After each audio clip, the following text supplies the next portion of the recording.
नमस्कार, जिंदाबाद, जोहार। संविधान लाइव के साथियों का एक बार फिर स्वागत है।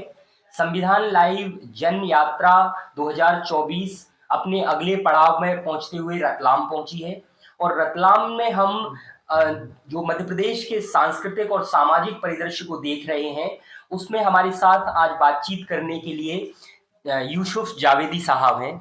जावेदी साहब, आपका बहुत बहुत स्वागत है। हाँ, बहुत धन्यवाद सर।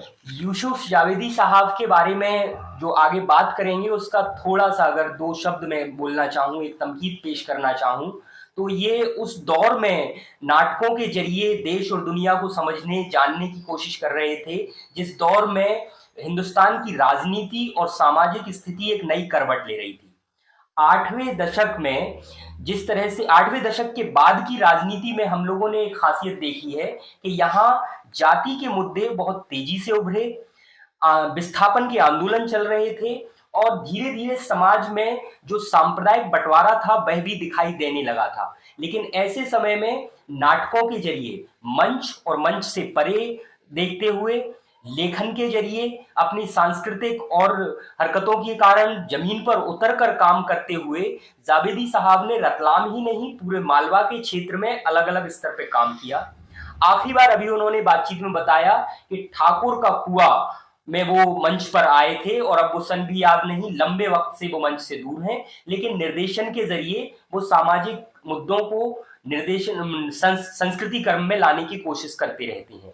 हम उनसे जानने की कोशिश करते हैं कि रतलाम और आसपास के क्षेत्र में वो कौन सी सांस्कृतिक खूबियां हैं जो इसे पूरे मध्य प्रदेश से साथ साथ मालवा से भी अलग बनाती हैं, और यहाँ के खान पान के बारे में जो बात होती है, यहाँ के पहनावे के बारे में जो बात होती है, उसका राजनीतिक संबंध है, कोई सामाजिक संबंध है क्या, इन पर हम बात करेंगे।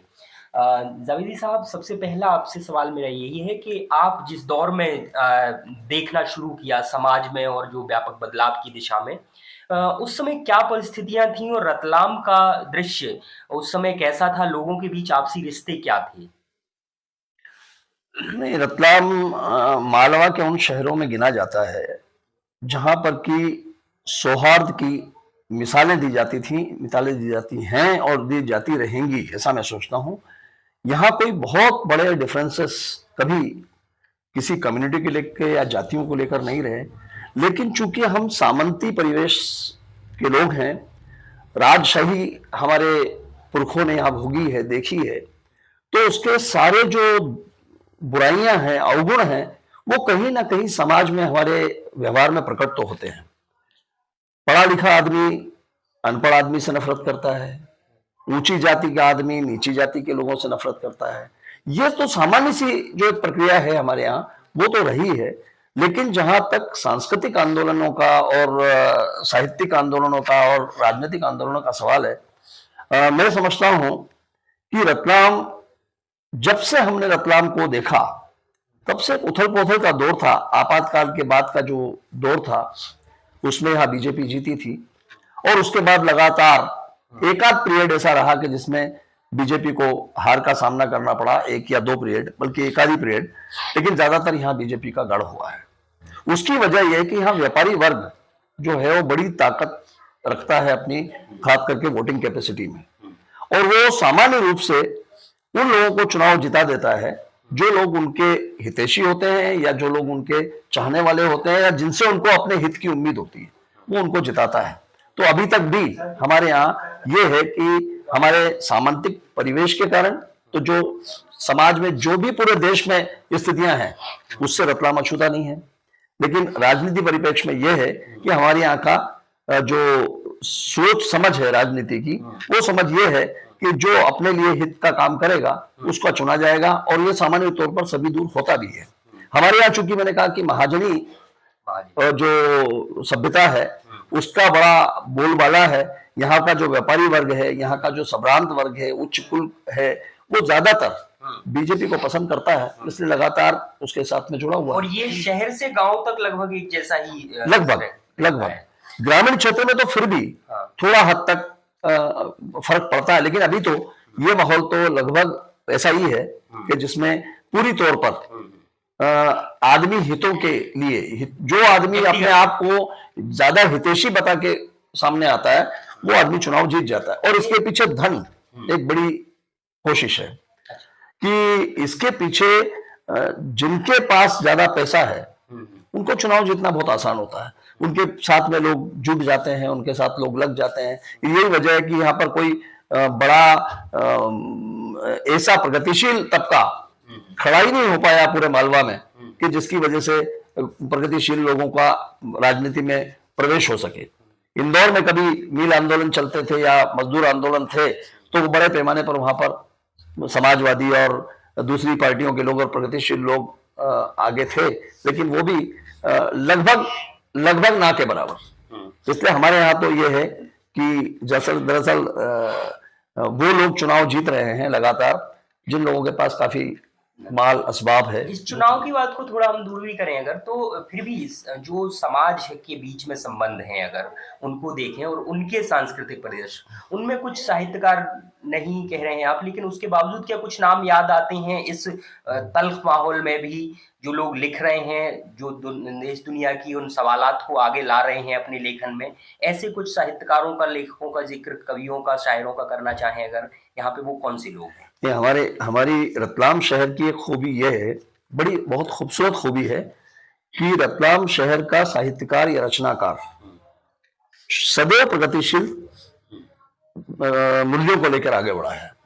मैं अगर बात करूं प्राण वल्लभ गुप्त से, जो यहाँ के रतलाम के बड़े रिनाउन पोएट रहे हैं, उनसे लेके आज तक रतलाम की जो धारा है उसमें कुछ एक बातों को, अपवादों को छोड़ दें तो सामान्य तौर पर यहाँ जो लेखन हो रहा है वो लेखन जनता के पक्ष का लेखन है। जनता के पक्ष का लेखन से मेरा सीधा सीधा मतलब यह है कि जिसमें जनता के दुख दर्द, जनता की बातें, जनता की चिंताएं वो उसके लेखन में होती है। ये लेखन न केवल हमारे लिए इसलिए महत्वपूर्ण हो जाता है, साहित्य जगत के लिए इसलिए महत्वपूर्ण हो जाता है कि हमारे यहाँ से कुछ लघु पत्रिकाएं भी बहुत निकली हैं, अच्छा, जिनमें जनवादी मूल्य की, प्रगतिशील मूल्यों की कविताओं को छापा गया है, पढ़ा गया है, बड़े बड़े सम्मेलन हुए हैं, बड़े बड़े आयोजन किए गए हैं। यहाँ से कंक और इबारत जैसी, वाम मित्र जैसी पत्रिकाएं निकली हैं, आवेग जैसी पत्रिका निकली है, ऐसी पत्रिकाएं निकलती रही हैं। इसके अलावा यहाँ का जो सांस्कृतिक आंदोलन है वो बड़ा सशक्त हुआ है।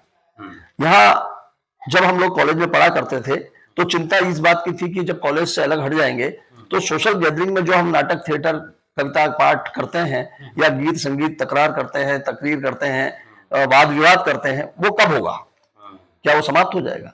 तब यहाँ हमने 1977 में एक संस्था का गठन किया था, युगबोध। और सौभाग्य ये है ये हमारा कि वो संस्था आज भी जीवित है। उसके बाद यहाँ जननाट्य मंच बनी, फिर जनवादी लेखक संघ आई, पहले भी लेखक संघ कुछ काम करते थे। इस तरह से एक ऐसा माहौल बना है रतलाम का कि जो साहित्यिक लेवल पर, सांस्कृतिक लेवल पर पूरे मालवा में एक अलग पहचान रखता है। हमारी चिंताएं केवल जनता है और जनता की बेहतरी के लिए हम क्या कर सकते हैं, हमें क्या करना चाहिए, वो हम चुनते हैं और उसका बेहतर प्रदर्शन करते हैं, उसका बेहतर लेखन करते हैं, उस पर बातचीत करते हैं, समीक्षाएं बुलाते हैं। हमारे एक नाटक का बड़ा रोचक उदाहरण है। हमने एक नाटक खेला था, खामोश ये ईरान है। इत्तेफाक से वो नाटक मैंने लिखा था। उस नाटक के पृष्ठभूमि थी नासिरा शर्मा का एक ईरान यात्रा का वृतांत, वो सारिका में छपा था। उसको पढ़ने के बाद हमको लगा कि यार इस नाटक को हम नाटक बना सकते हैं कि वहां की दशा क्या है, ये बता सकते हैं लोगों को, ताकि लोगों को मालूम पड़े कि दुनिया के लेवल पर क्या क्या घट रहा है। तो हमने उसके लिए विचार आमंत्रित किए और विचार के लिए 3 अलग अलग गोष्ठियां की। 3 अलग अलग गोष्ठियों में हमारे जो यहाँ के रतलाम के साहित्य के विद्वान थे, विज्ञान के विद्वान थे, राजनीति के विद्वान थे, इतिहास के विद्वान थे, उन सबको भी आमंत्रित किया और उन्होंने अपने अपने वक्तव्य उसमें दिए। उस वक्तव्य के बाद उसका एक आलेख हमने तैयार किया और वो खामोश ये ईरान है हमने नाटक खेला। आप विश्वास करें कि जब उसको हम भोपाल में लेखक संघ के सम्मेलन में खेल रहे थे तो ईरानी उस नाटक को देखकर फूट फूट कर रो रहे थे, क्योंकि उनको अपनी जमीन, अपना कल्चर, अपना सब कुछ उसमें जो दिखाई दे रहा था, उनकी जो दशा थी वो देख रहे थे। तो उनके बाद में हमारा आधे घंटे तक उस मंच पर वो हमसे गले मिल मिलकर इस तरह से रोए जैसे हमारा कोई बिछड़ा भाई, जिससे हमारा कोई लेना देना नहीं, जैसे हमारा कोई बिछड़ा हुआ भाई, हमारे वतन का कोई आदमी हमसे मिल गया हो। तो नाटक की इतनी बड़ी ताकत है और हम विचार विमर्श से उसको रतलाम में करते हैं। हबीब तनवीर साहब जब रतलाम आए तो हमने अपने नाटक का उनको जिक्र किया और अपने नाट्यकर्म के बारे में बताया रतलाम के, तो उनको हैरत हुई कि आप लोग हनुष, ध्रुव स्वामिनी, दुल्हन, ये बड़े बड़े नाटक करने की आला अफसर की हिम्मत रतलाम जैसी जगह पर कैसे जुटा पाए। लेकिन हम रतलाम की एक टीम, बहुत सशक्त टीम है, खास करके जननाट्य मंच और युगबोध, जिन्होंने नाटकों को बहुत आगे बढ़ाया है। और नाटकों को जब हम करते हैं तो नाटक पर 15 दिन तक, 20 दिन तक पहले डिस्कस करते हैं, रिहर्सल के पहले डिस्कस होता है, सारे पात्र उसमें बैठते हैं, वो अपने अपने पात्रों को समझने की कोशिश करते हैं, फिर हम उस पर उस विषय के विद्वान को बुलाते हैं। अच्छा। और विद्वानों से पूछते हैं कि क्या हमारी ये समझ सही है। जब रतलाम में कलेक्टर थे सुदीप बनर्जी साहब जी, तो उनका एक नाटक हमने खेला था, किशन लाल, युगबोध में ये नाटक खेला था। तो बाकायदा भवानी प्रसाद मिश्र साहब, सुदीप बनर्जी साहब, और ये सामने हमारे बैठे थे चंद्रकांत देवताले साहब, हरीश पाठक ने उनको डायरेक्ट किया था नाटक को, सब बैठे थे। तो हम 15 दिन तक उस लेखक से, उन निर्देशक से नाटकों पर बात करते थे, उस नाटक के तथ्य को समझने की कोशिश करते थे, उस नाटक में क्या कहना है, उसकी अभिव्यक्ति क्या करें हम कि लोगों को उससे हम जोड़ सकें। इसके लिए हमने 15 दिन तक बात की थी। तो हमारे लेखक भी और हमारे लोग भी बहुत परेशान हुए थे, लेकिन हमें खुशी इस बात की है कि भवानी प्रसाद मिश्र साहब ने हमें बहुत दाद दी थी। तो उन्होंने कहा कि ये आपका रतलाम का जो तरीका है नाटक करने का, ये शायद और जगह से इसको अनूठा बना देता है। तो ये आपने नाटकों का ये जिक्र किया ही, आप 80 के दौर में उस समय थिएटर से जुड़े, जबकि इप्टा आंदोलन जो 43 से शुरू हुआ और बहुत कमजोर हो गया था, फिर 85 में इप्टा का पुनर्गठन होता है। उस दौरान भोपाल में भी राजेश जोशी उस समय शायद अध्यक्ष बने थे, राजकमल नायक जी महासचिव बने थे, और छोटी छोटी इकाइयां तब बनना शुरू थी, हंगल साहब सक्रिय थे। तो वो जो दौर था एक समय 80 की शुरुआत, क्योंकि उसी समय भोपाल गैस ट्रेजेडी भी हो चुकी थी, कई सारी नई राजनीतिक आहटें आ रही थी, एशियाड वगैरह हुए थे, खेलों में भी नई उपलब्धियां देश ने हासिल की थी। तो उस दौर में नाटक करना और युवाओं का एक जो जज्बा था वो, और उसमें अभी क्या तब्दीली देखते हैं, या नाटकों में भी अभी जो कर रहे हैं उनमें किस तरह की मुश्किलात आ रही हैं, या उस समय ज्यादा मुश्किल था उस समय क्योंकि आपकी रिहर्सल की जगह कैसी होती थी, क्या होती थी, अभी क्या फर्क पड़ा है इन सब? ये तो लगभग कुछ बड़े शहरों को छोड़ दें तो लगभग हर कस्बाई शहर में या छोटे शहरों में स्थान की समस्या तो हमेशा रहेगी। लेकिन जैसा मैंने आपसे जिक्र किया कि हमारे साथ प्लस पॉइंट ये था कि रतलाम में डॉक्टर जयकुमार जलद जैसे विद्वान भाषाविद थे, प्रोफेसर रतन चौहान जैसे विद्वान हमारे साथ थे, हरीश पाठक थे, चंद्रकांत देवताले साहब थे, जो अच्छे पोएट होने के साथ साथ अच्छे ड्रामे को जानने वाले, समझने वाले, विलास गुप्ते साहब थे, हाँ, श्याम सुंदर निगम साहब थे, अजहर हाशमी साहब भी थे। तो ये सब लोगों को नाटक की गहरी समझ थी, नाटक की गहरी पकड़ थी। इसका लाभ हमको बहुत मिला। इसका लाभ हमको इस तरह से मिला कि हमने विष्णु खरे साहब की एक छोटी सी कविता है गुंग महल, लेकिन वो कविता बड़ी बड़ी रोमांच पैदा करने वाली कविता है और अद्भुत कविता है। तो हमने चौहान साहब से पहले ये निवेदन किया कि क्या हम नाटकों को में कविताओं का इस्तेमाल कर सकते हैं या कविताओं पर नाटक कर सकते हैं। तो उन्होंने एक नाटक कविताओं को लेकर लिखा था, पहचान। हमने उस नाटक का जब मंचन किया तो हमें ये विश्वास हो गया था कि हम कविताओं को नाटक में अच्छे ढंग से अभिव्यक्त कर सकते हैं। तो हमने उन पर इसरार किया कि आप गुंग महल पर एक नाटक बनाएं। प्रोफेसर चौहान साहब ने उसकी स्क्रिप्ट तैयार की, उसको हमने मंचित किया।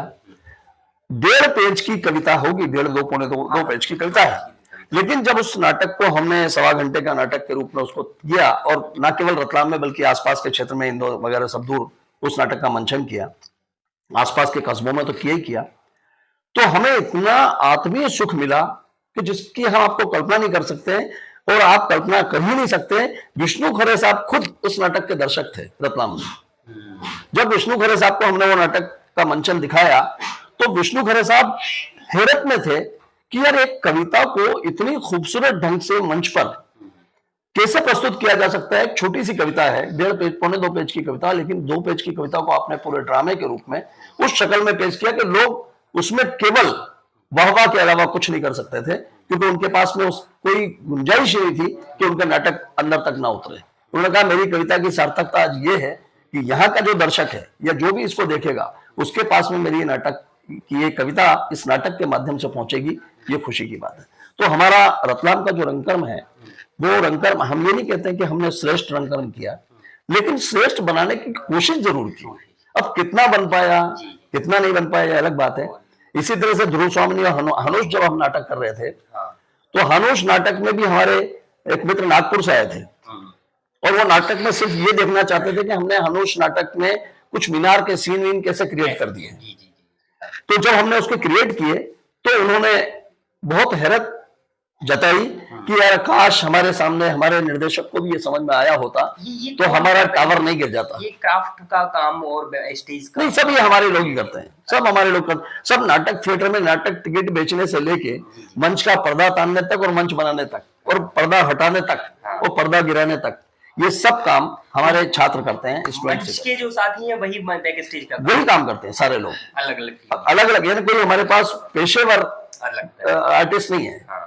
हाँ, बल्कि हमने तो यह तक किया कि जब एक और द्रोणाचार्य नाटक किया था तो हमारे एक मित्र थे हरिराम परासिया, उनसे हमने निवेदन किया कि सर ये क्या संभव है कि अपन इनकी कॉस्ट्यूम सस्ते में कैसे बनाएं। तो आप ताज्जुब करेंगे कि वो चूंकि पेंटर थे, चित्रकार थे, आर्टिस्ट थे, तो उन्होंने हमारे उस दौर की सारी कॉस्ट्यूम्स कागज की शीट से बना दी और वो हमको इतनी सस्ती पड़ी और इतनी खूबसूरत बनाई कि देखने वाले को जो दर्शक था वो ये आभास ही नहीं हुआ उसको कि ये कागज की शीट से बनी हुई चीज है। उसको लगा कि ये बिल्कुल उसी तरह के कलर, उसी तरह के शेड्स, उसी तरह के डिजाइन्स। ये सब कब की बात है दादा? ये होगी सब 82-83 की बात, 84 की बात होगी, 84 की बात। ये जो आपने नाटक किए इनमें जो शहर केंद्रित और हानुष, एक और द्रोणाचार्य, ये सभी बड़े नाटक हैं और इनको जब भी देखते हैं तो एक अलग तरह का ख्वाब आता है। हमारे लोक में रतलाम के आसपास के जो गांव हैं, जो भील समाज है, उसके गीतों का, उनकी कहानियों का कोई किसी तरह का कोई बहुत खूबसूरत इस्तेमाल, बहुत खूबसूरत इस्तेमाल। निर्मल शर्मा ने ठाकुर का कुआं नाटक लिखा था, उसका अनुवाद किया था मुंशी प्रेमचंद की कहानी का। उसमें हमने एक गीत किशन राही साहब रतलाम के बड़े रिनाउन जन गीतकार रहे, उनका एक गीत हमने उसमें इस्तेमाल किया था और उसका एक गीत इस्तेमाल किया था जो इसमें मने मिलियो मनक जमारो, उस गीत का इसमें उसमें बहुत अच्छा खूबसूरत इस्तेमाल हुआ था और हमने लोक शैली में ही उन्हीं लोगों की आवाज में, उन्हीं लोगों के ग्रुप की आवाज में उसको इस्तेमाल किया था, उन्हीं लोगों को साथ में लेके इस्तेमाल किया था। इसी तरह से गुंग महल नाटक में भी हमने एक गीत का इस्तेमाल किया, वो इसी तरह से किया। हानोश नाटक के गीतों का इस्तेमाल भी हमने ऐसे ही किया। मैंने हमने कोशिश ये की थी, बहुत कोशिश की कि हमारा जन सामान्य हमारे नाट्यकर्म से कुछ तो जुड़े, जिससे उसको लगे कि हमारा अपना है। ऐसे आला अवसर हमने किया भूगोल का, उस नाटक में भी हमने यही सब कोशिशें की। हमने ध्रुव स्वामी जैसे नाटक को आसान करने के लिए उसमें ज्यादा से ज्यादा अभिनय, शब्दों के बजाय अभिनय से हमने लोगों को बताने की कोशिश की कि किस तरह से हम अपने बात को आप तक पहुंचाना चाहते हैं, कैसे अपनी बात को कहना चाहते हैं, और दर्शक बंधा रहता था। ये रतलाम के दर्शकों का बड़ा महत्व है, इसमें अहमियत है और वो बड़े धन्यवाद के पात्र हैं कि उन्होंने हमारे नाटकों को इस स्तर तक देखा है कि कई बार हमको उस नाटक का मंचन अगले दिन उसी स्थान पर वापस करना पड़ा क्योंकि हम सारे दर्शकों को एक जगह वो नाटक नहीं दिखा पाए। रतलाम के नाटकों में और यहाँ के रंगकर में महिला साथी की भूमिका क्या है और उनका आगमन, उनमें कोई ज्यादा दिक्कत आती है या साथी मिलजुल के काम करते हैं उसमें? नहीं, रतलाम सौभाग्यशाली शहरों में है कि यहाँ पर महिला जो हैं वो शुरू से नाटकों में हमारे साथ में रही है। हमारी एक साथी सुमंगला उपाध्याय है और बहुत सारी लड़कियां हैं वैसे तो, से लेकर सरोज मालवीय तक जितनी महिलाओं ने काम किया, जिसमें से अगर मैं नाम गिनाऊं तो कपिला मदान है, जोशी वंदना है और ऐसी कई महिलाएं हैं, अनीता शर्मा है। ये सारी महिलाएं हैं जो हमारे बीच में नाटक में, कुलकर्णी मैडम है, सीमा मेढ़े है, सारी महिलाएं इसमें हमारे साथ, इंदु सिन्हा है, बहुत सारी महिलाएं इसमें जुड़ती रही। लेकिन हमने कोशिश हमेशा ये की है कि जिन नाटकों में कम से कम महिलाओं का पात्र हो वो नाटक उठाया जाए ताकि उनको लाने ले जाने की रिस्क नहीं हो। वरना हमारे साथ तो सीमा जो अभी तो वो है सुरोलिया, उस जमाने में सीमा राठौर हुआ करती थी, वो उनके सारा परिवार, शर्मा पूरा परिवार, जो अनिता शर्मा का मैंने जिक्र किया उसका पूरा परिवार, सुमंगला का पूरा परिवार, परिवार के परिवार जुड़े थे, क्योंकि सब हमारे लोग थे उसमें, सारे लोग हमारे थे, हमारे अपने विचारों से जुड़े हुए थे, इसलिए उनके परिवार जुड़े थे। मालवी परिवार पूरा का पूरा जुड़ा हुआ था, तो परिवार आते रहे। ऐसे हमारे पास चौहान परिवार था, एक पुरोहित परिवार था, वो सब भी हमारे साथ जुड़े रहे और काफी लोगों ने मदद की। चूंकि हमारे काम करने का तौर तरीका कुछ भिन्न था, इसलिए किसी को कभी भी कोई असुविधा का सामना हमको नहीं करना पड़ा। हमारी जो पहली नाटक हमने खेला था वो खामोश अदालत जारी है, उसमें तो महिलाओं के बड़े टिपिकल रोल थे। वो रोल भी उषा भागचंदानी, जो आजकल रश्मि रमानी है, बड़ी अच्छी कवयित्री हैं सिंधी और हिंदी भाषा की, उसने उसमें रोल किया था। और वो हंस के कहती है बड़ी मासूमियत से कि यार वो नाटक हो गया, तब तक मुझे पता ही नहीं चला कि मेरा क्या रोल था इसमें, क्योंकि मैंने कर दिया। उसके बाद लोगों ने जब कहा तो उसको पता चला कि ये क्या रोल हो गया। तो ऐसे उस जमाने के जो कॉलेज के स्टूडेंट्स हमारे साथ थे, वो बहुत खूबसूरत टीम थी, तो उस टीम से हम बहुत अच्छा कुछ कर पाए। दादा, एक हमारे साथी का सवाल है, शिवांग पूछ रहे हैं कि जो कहने की और मंचन की आजादी जो उस दौर में थी, 80-90 के दशक में थी, वो आज बरकरार है या नहीं? नहीं, कैसा देखते हैं? नहीं, देखो, ये तो आप बेहतर जानते हैं, आप पत्रकारिता से जुड़े हुए लोग हैं, इसलिए इसमें मुझे कहने की जरूरत नहीं है। अब तो ये है कि हर बेगुनाह को अपनी बेगुनाही साबित करना है, वरना गुनाहगार की महफिल में सजा के हकदार हो गए। क्या बात है। तो अभी हालात बड़े विचित्र हैं। विचित्र इस सेंस में है कि हम जब कोई बात जनता के पक्ष की करते हैं तो यकीनन वो बात सत्ता के विरोध में जाती है, यकीनन जाएगी। इसको थोड़ा सा खोलेंगे कि हाँ। जनता के पक्ष की बात सत्ता के विरोध में। देखिए, जनता की जो समस्याएं हैं वो कोई सत्ता हल नहीं कर सकती। फिलहाल अभी मौजूदा दौर की जो सत्ताएं हैं, जो रही हैं, आजादी के बाद की जितनी सत्ताएं रही हैं, वो सत्ताएं जनता की समस्या की बात नहीं करती। जनता के स्कूलों की बात नहीं होती है, अस्पतालों की बात नहीं होती है, जनता के किसी रोजगार की बात नहीं होती है, कहाँ होती? तो जनता तो परेशान है। मैं तो आजाद स्कूल में पढ़ा हूं, प्राइमरी स्कूल सरकारी था, उसके बाद के स्कूल में 6 रुपए फीस लगती थी, जो हायर सेकेंडरी तक पढ़ लिए। उसके बाद कॉलेज में 20 रुपए फीस लगती थी, कॉलेज पूरा हो गया। अब हमारे पास अपने बच्चों को भर्ती कराने के लिए अगर हम जाते हैं तो प्राइवेट स्कूल है जिसमें एक बच्चे की फीस 65,000 रुपए साल। अगर किसी परिवार में 2 बच्चे हुए तो 1,30,000 और 3 हुए तो आप अंदाजा लगाएं। तो अब पढ़ना मुश्किल हो गया। तो जनता की समस्या रोजगार की है, शिक्षा की है, सेहत की है, और सबसे बड़ी समस्या है जनता के बीच में एकता की स्थापना की, जिसकी अभी बहुत बड़ा बिखराव अभी हम नोट करते हैं। यद्यपि ये मोहल्लों में, घरों में अभी नहीं है, सरहदें घरों में नहीं खींची है अभी, ये अच्छी बात है, लेकिन फिर भी दिमागी तौर पर आदमी को इतना अपंग बना दिया गया है। ये आजादी के दौर के बाद से ही, ये किसी एक विचार का सवाल नहीं है। आजादी के बाद से ही इतने अपंग बन गए हैं कि हमारी सोचने समझने का दायरा सिमट गया। हमने कहा कि हमें रोटी चाहिए, तो उन्होंने कहा वो देखो चांद लगता है रोटी जैसा, और हम चांद देख के आनंद हो गए।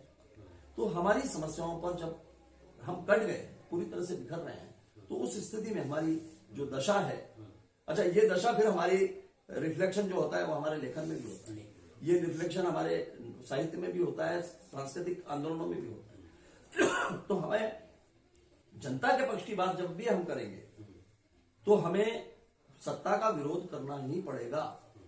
आप ताज्जुब करेंगे कि जब हम नाटक हम करके आए थे सेलाना छोटी सी जगह से, तो हमारे देर रात हो गई थी, तो हमको खाना खाने के लिए सभी कलाकारों को एक होटल में बैठना पड़ा। उस होटल में बैठ के जब हम दाल बाटी का आनंद ले रहे थे, खाना खा रहे थे, तब एक सज्जन ने हमारे सबके पैसे देने की कोशिश की। तो हमने उनसे कहा नहीं भाई, हमारा पैसा तो हम ही देंगे। हम बोले नहीं। बोले मैं साहब ड्राइवर हूं, मैंने सेराना में आपके नाटक को देखा है, औरत नाटक हम उस समय कर रहे थे, जननाट्य मंच का नाटक है, औरत बड़ा खूबसूरत है। बोले जो बात आप कह रहे हो वो बात हम सोच रहे हैं, हम में और आप में अंतर है कि हम सोच रहे हैं और आपने उसको कह डाला। तो आज हमें ऐसा लगा कि नहीं यार, जो हम सोचते हैं वो सही सोचते हैं और हमारी सोच को लोगों तक पहुंचाने का काम आप लोग करते हैं, इसलिए कृपया ये हमसे स्वीकार करें। और आज का भोजन आप मेरी तरफ से, वो ड्राइवर है, सिंपल ड्राइवर, उसका वो बहुत बड़ा पूंजीपति नहीं है कि वो 15-20 लोगों को होटल में खाना खिला दे और 500-700 रुपए खर्च कर दे। लेकिन उसने हमारी एक नहीं सुनी और उसने कहा सर आज तो कुछ भी हो, मैं पैसा आपका मैं ही दूंगा। ये है जनता की बात। जब हम जनता के दुख दर्द की बात करते हैं तो जनता हमसे इस तरह से जुड़ जाती है कि वो आपको अपना इतना आत्मीय समझती है कि अपने से बाहर सोच ही नहीं सकती, बशर्ते कि आप भी जनता को अपना समझें। तो सत्ता से विरोध तो जनता की बात करने पर होता है। ये हम आपसे इत्तेफाक इसलिए रखते हैं और हम महसूस कर पा रहे हैं, हमारे और साथी भी, क्योंकि हम पिछले 3 दिनों में और जिस यात्रा पे निकले हैं उसमें हम लोगों का इसी तरह जो बात करते हैं तो वो सहयोग मिल रहा है।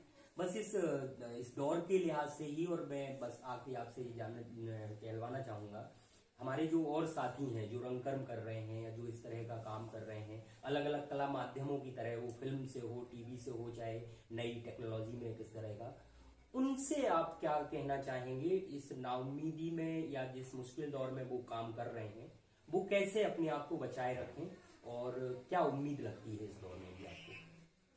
नहीं, उम्मीद तो बहुत कुछ है। उम्मीद तो है, हर व्यवस्था में बेहतर व्यवस्था का सपना देखने वाले लोग मौजूद हैं। ये हमारा सौभाग्य है। ये दुनिया के किसी कोने पे आप चले जाएं, बेहतरी के लिए संघर्ष करते हुए लोग आपको जरूर जरूर जरूर मिलेंगे। आप भी जो आए हैं वो बेहतरी के लिए तो आए हैं, बदहाली के लिए तो नहीं आए हैं। तो बेहतरी का संघर्ष करने वाले लोग बदस्तूर अपना काम कर रहे हैं। ये अलग बात है कि वो बिखरे हुए हैं, छिटके हुए हैं, उनके काम को कंसोलिडेट हम एक साथ मिला के नहीं देख पा रहे, लेकिन काम हो रहा है, काम कर रहे हैं लोग। बेहतर संसार को रचने की काम हर आदमी करता है, हर व्यक्ति करता है, हर समूह करता है, हर व्यक्ति करता है, बशर्ते कि उसमें उसका निजी स्वार्थ ना हो। अगर मैं वोट लेके अपना घर भरने लगूंगा तो मेरी राजनीति गंदी है, लेकिन अगर मैं वोट लेके जनता के हितों में कोई काम करने लगूंगा तो मेरी राजनीति ठीक है। अब चूंकि राजनीतिक निजी तौर पर हो रही है, निजी तौर पर राजनीति का इस्तेमाल हो रहा है, इसलिए जनता की समस्याएं वहां लगभग शून्य के स्तर पर हैं, उन पर कोई ध्यान नहीं दिया जा रहा है। लेकिन सांस्कृतिक और साहित्यिक मूल्य अभी हमारे जिंदा है, और बल्कि मैं तो ये कहता हूं कि चूंकि पृथ्वी पर पानी अभी मरा नहीं है, इसलिए हम बेहतर दुनिया के बारे में सोच रहे हैं और बेहतर दुनिया के साथ जुड़े हुए हैं। और जो बेहतर दुनिया को रचने का प्रयास कर रहे हैं उसके साथ जुड़ जाता है आदमी। Water creates its own level. पानी का आप टेढ़े बर्तन में रखोगे तब भी वो अपनी सतह तय कर लेता है। तो जो लोग इस विचार के हैं कि संसार बेहतर होना चाहिए या संसार में हमारी बेहतर संसार को रचने में क्या भूमिका हो सकती है, अगर हमारी भूमिका हम तय करते हैं तो हम जहां हैं, जिस रूप में हैं, जितने छोटे स्तर पे हैं, अगर हम संसार की बेहतरी के लिए काम कर रहे हैं तो हम एक बहुत बड़े समाज के लिए काम कर रहे हैं, बहुत बड़े समूह के लिए काम कर रहे हैं, और आप उससे जुड़ते चले जाएंगे। आपको जुड़ने से कोई नहीं रोक सकता।